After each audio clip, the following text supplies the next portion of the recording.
tourists and guess where we are?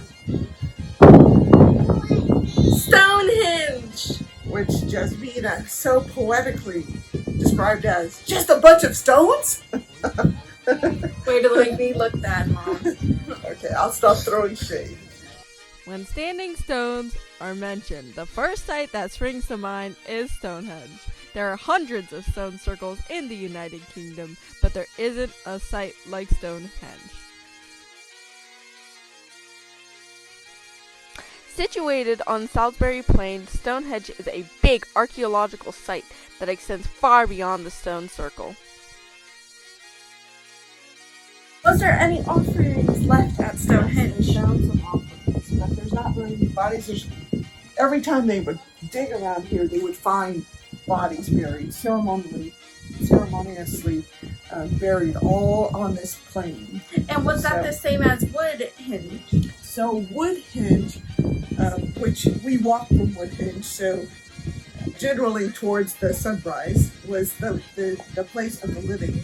And there, all that's left is the holes. And so then they put in cement pillars so that you could see where it was. And it was a festival, more like a festival structure, where they would do circuits, is what I understand. And it had to do with, spring and life. And yeah, it was more a life thing. And this was more communing with the dead as far as they understand.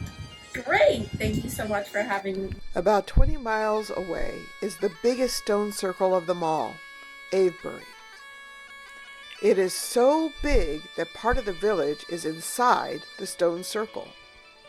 The late Lionel Sims was an expert on Avebury and the archaeological complex in which it's situated. He taught that the stones were intentionally formed into male and female shapes. Male stones appear rectangular and tall. Female stones are more angular, diamond-shaped. The standing stones of Stanton Drew are situated in an unassuming suburb of a quiet village, in stark contrast to the touristy Stonehenge. This Google Map image shows the 3 stone circles. The stones are much taller than I am. As you walk into the site, it is easy to pick out the male and female stones. It was at Stanton Drew that I first found a stone that the top aligned with the horizon. Going to the north, let's see some of the Scottish stone circles. This is Jarita, and we're in a small town called Killin, Killin, on the way to Campbellton, Scotland. We are at a small stone circle. It's made up of 6 stones. And then there's this whole complex here in the middle with a center stone and little stones around it. Now, I've been to enough stone circles to say that this center part looks completely artificial, like somebody has put this here and it wasn't part of the original structure. These stones are not. At the time, none of us noticed that this stone is a near-perfect mirror of these 2 nearby hills.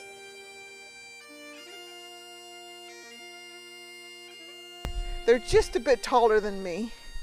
And I talked about how some of the stones are supposed to be male and some of the stones are supposed to be female, with the wider ones being more female, shaped more like triangular. They all have an angle like this one right here, which would be a female stone.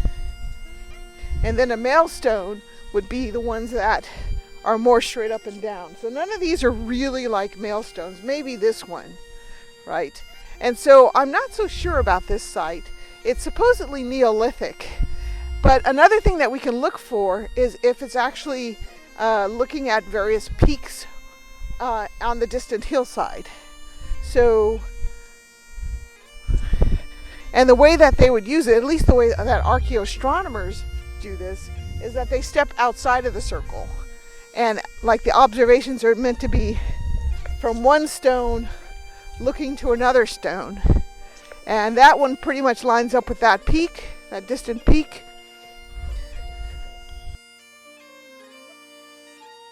This one Doesn't line up with anything. The river, like the valley, right? Now, this is suspicious because the peak is there. Maybe that points to the peak, hard to say. This one can't be used because it's so tall. I can't use it. Again, this one is too tall to use.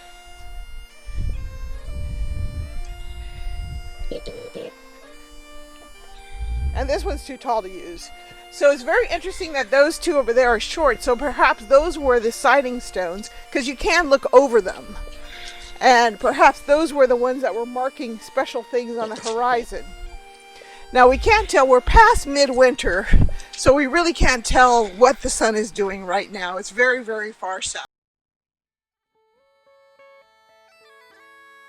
We are in the Lake District of the United Kingdom at a early Bronze Age, late Neolithic Age site called Birkrig, near the town of Ulster. Birkrig looks easy to find on the map, but it was really hard to find because the bushes are pretty overgrown and the stones are very short. Birkrig is a bit different from other circles because it's two circles, an inner circle and an outer circle. As with a lot of these sites, you do see the two shapes of stones, the female-looking stones, which are shorter and wider, and the male-looking stones, which are taller and pointing. But in general, all the stones are really short. So, one of the things that makes me feel suspicious when I come to sites like this is if I see stone walls. Just over this rise, there's a stone wall. And I worry that people have taken stones from this site and broken it up in order to build their stone walls. Same when I find like stone buildings. I want to actually go out there and date the stone in the building and date the stones here to see if they did actually cannibalize the stones from a stone circle in order to build their stone structures. So I imagine that there were many, many more stone circles in the United Kingdom, but that they're now parts of churches and, you know, pubs and homes and walls in various locations. The other thing is that since they tend to be placed on flat plains with good views, those tend to be the places where you want to grow things. So people could have just said, I don't want these stones here, they're in the way, I want to grow some barley or wheat or whatever. So I think only the ones that are really high are the ones that remain. So I just worry about this desecration of these ancient sites. So what information is lost because these sites are now lost because it was impractical to keep them there.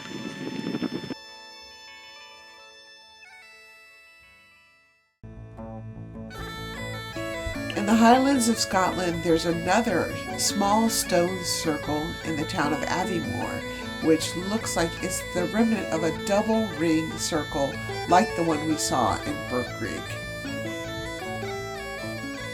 And we're going to be looking for that element. Are we seeing stones that primarily have two shapes? And then we want to see if the tops of them are shaped such that they align with the horizon. Now this stone circle is a little bit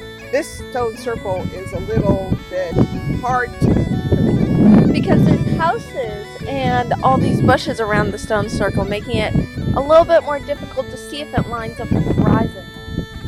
and also that most of the stone circle is actually buried for its own protection. So we're only seeing the very top of the stones. We don't know how far down they go.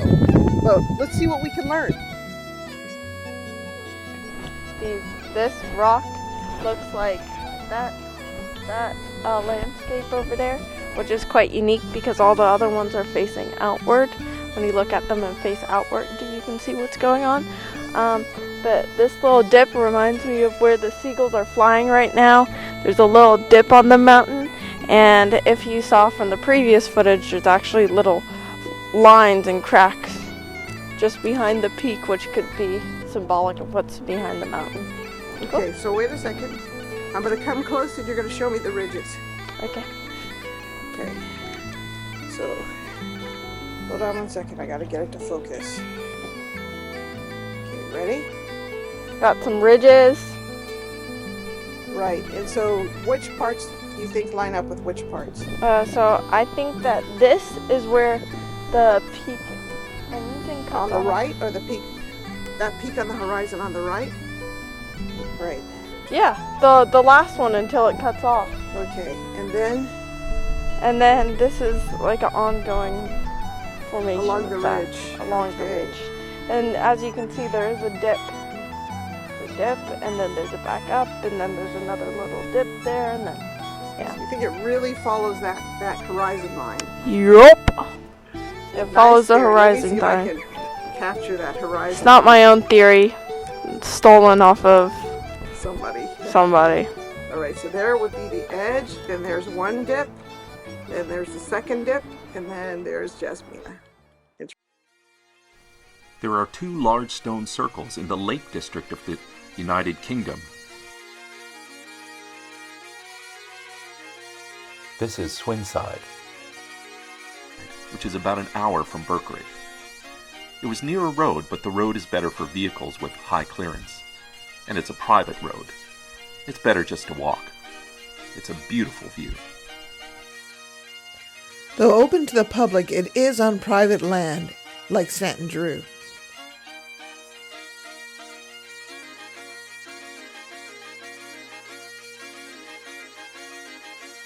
And here we have a structure that I have never seen in a stone circle before, which is 4 stones making a very, very small avenue. So it's clear that this is a way into this sacred space, if it was a sacred space. But this is the portal. This is the way in, because of the way that the 4 stones are aligned and inviting you to pass through. So here I am. Probably I'm the bazillionth person to pass through this, because it is a well-visited circle, even though it's a little bit remote. So I have now passed through, and now I'm a different person. So when they're shaped like this, oftentimes they're following the line of the horizon, which we can't see because it's covered in clouds. And there's a notch at the top here that might be intentional too, that it might point to some mountain in the distance, depending on where you're observing from. Rain, wind, and snow also contribute to the shape of the stones. Thus, the shapes we see today might be very different from when they were placed thousands of years ago.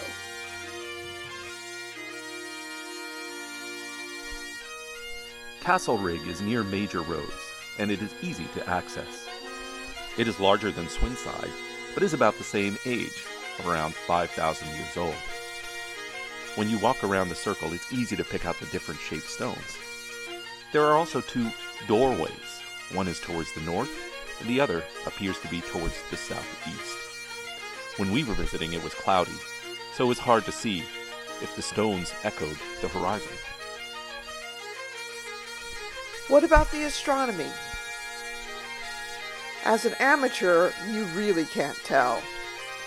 Your best bet is to visit a stone circle either on the June solstice or the December solstice and see where the sun rises and if there's an alignment of stones or avenues or doorways in that direction.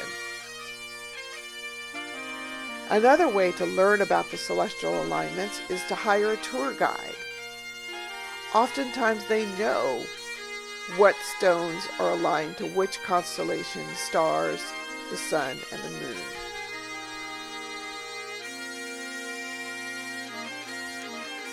What's great about the stone circles of the UK is that, besides Stonehenge, they're all free to visit, so we encourage you to go out and have a great time exploring all that they have to offer.